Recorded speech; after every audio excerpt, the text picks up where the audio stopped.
All right, if you had $10 million right now, what would you do with it? Okay, I'm gonna give you 4 options and I want you to leave your choice in the comments below, okay? Number 1, buy a dream house, the American dream house. Number 2, travel the world. Number 3, get an expensive bitchin' car. Or number 4, buy an apartment complex, a cash producing asset, okay? If you've been following me on social media or know me at all, you know that D, buying an apartment complex, is without question the smartest answer, okay? Now before you say, Tyler, for hell's sake, stop fantasizing, I could never have $10 million. Stick with me, okay? Stick with me through this video. Getting access to $10 million isn't as hard as you think, okay? And if you use it wisely, then you can actually double, triple, quadruple in just a few years. How do I know that? Because I've lived it. But how do you get access to it? How do you get access to it? In this video, I'm going to teach you how to find the right people that are actually going to give you that money. Let's dive in.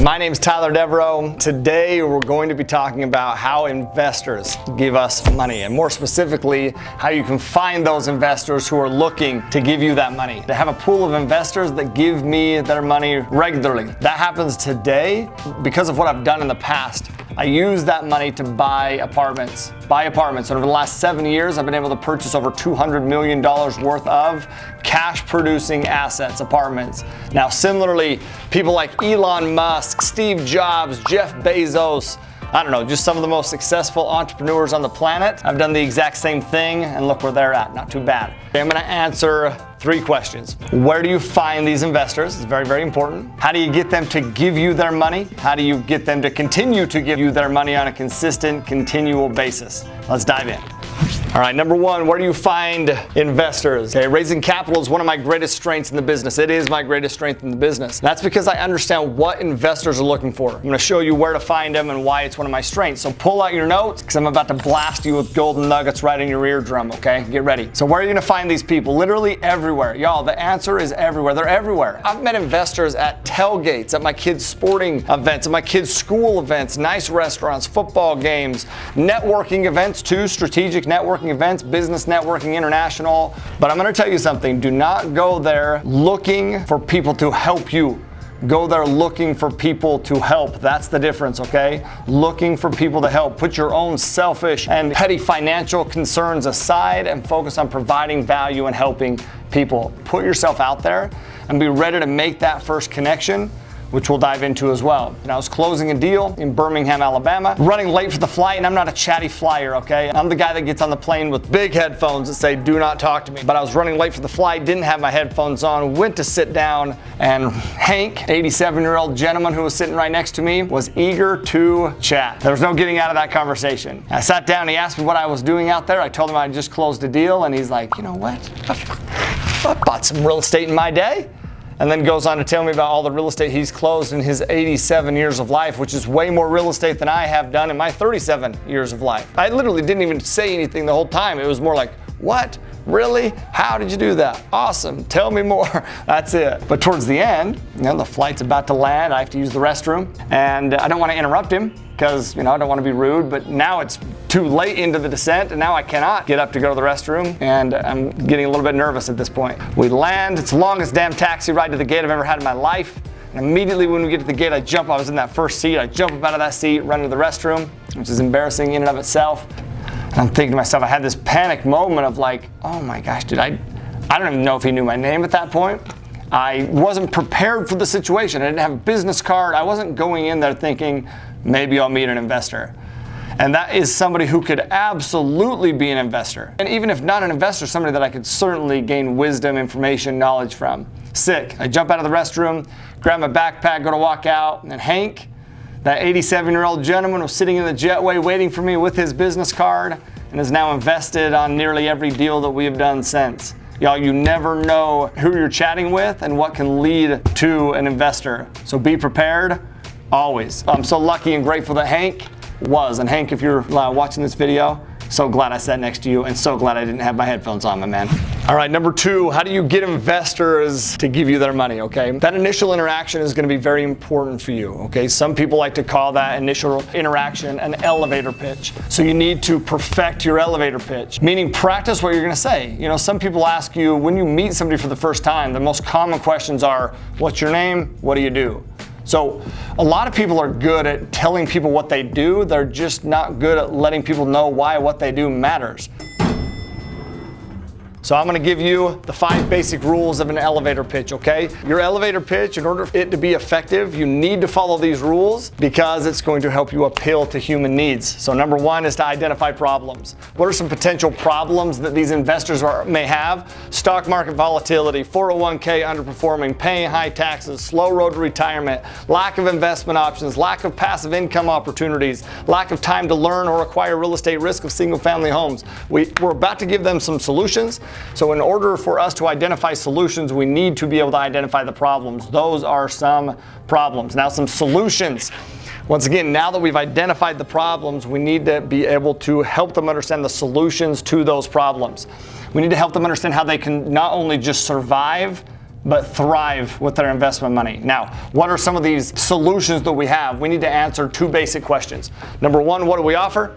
Number 2, how will it make their life better? We offer one of the best solutions in the world for these things: consistent returns, high returns, stability, tax incentives, passive income, risk-adjusted returns backed by a hard asset, hedge against inflation.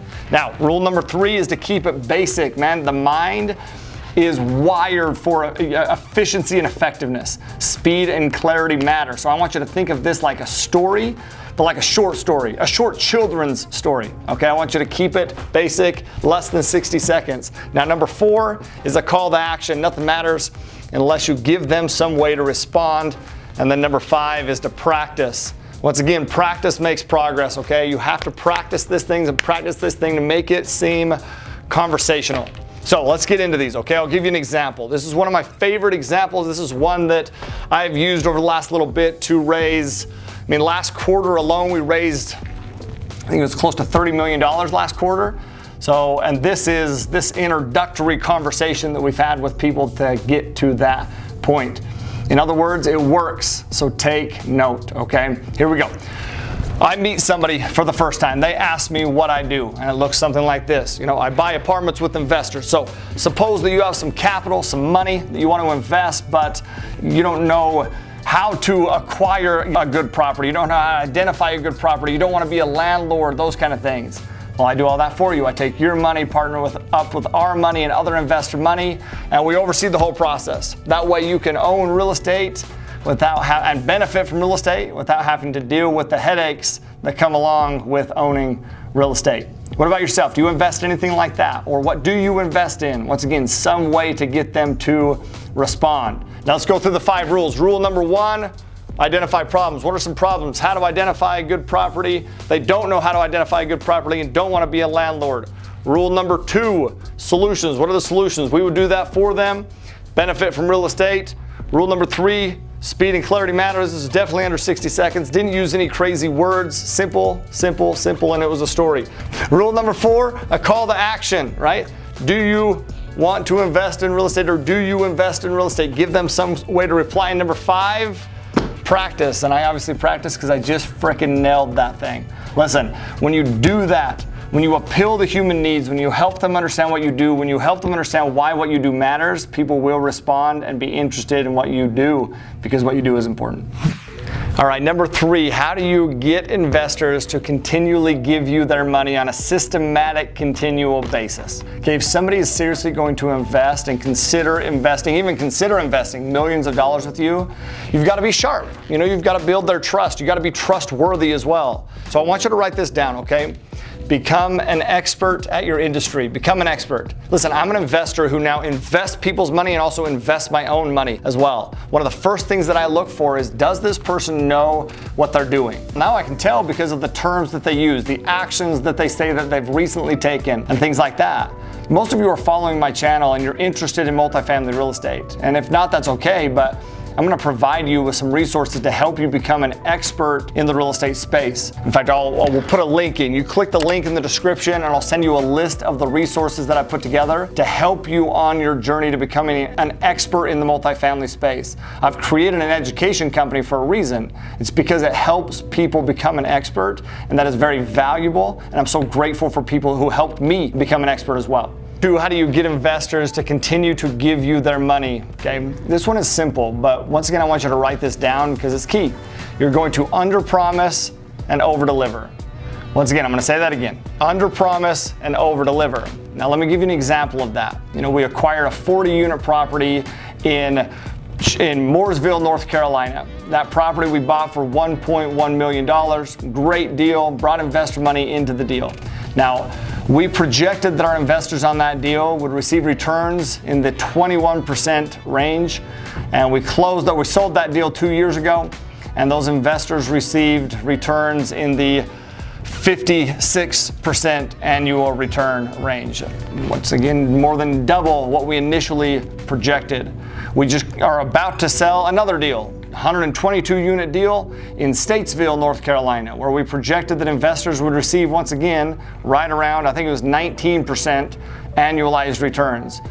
Those investors will receive annualized returns in the 40% return range. Why does that happen? It's because we've been conservative with our numbers, so we've underpromised, and then we've overdelivered. How do we overdeliver? Listen, we are dedicated to performing on the deal. An investor is giving us money to invest that money for them, to put it to work for their family, for their generations. Now, yes, that helps me as an individual as well because we also own the apartment, but it's helping this person. This person is trusting us with their money. So once again, to gain the trust of investors, you need to be trustworthy. You need to be worthy of that trust. Whatever industry you're in, find out what that means for you in that industry. If you're in the multifamily space, obviously it's going to be very similar to what I just said. But regardless, you need to find out what underpromise, overdeliver means for you and your industry and your investors that you'll be bringing into that industry. That was a lot. Let's cover what we just discussed one more time, okay? Number 1, where do you find them? Put yourself out there because investors are everywhere. Have conversations. Number 2, how do you get investors to give you their money on a systematic basis? Well, perfect your elevator pitch. Become an expert at your industry. Provide value. And then number 3, how do you get investors to continue to give you their money time and time again? You underpromise, you overdeliver, and you actually care about your investors. Listen, good luck out there raising money for your next business venture. And as always, if you're not subscribed, make sure that you hit that subscribe button, share it with some friends, be a friend, tell a friend. And until next time, we'll see you on the next video. Aloha.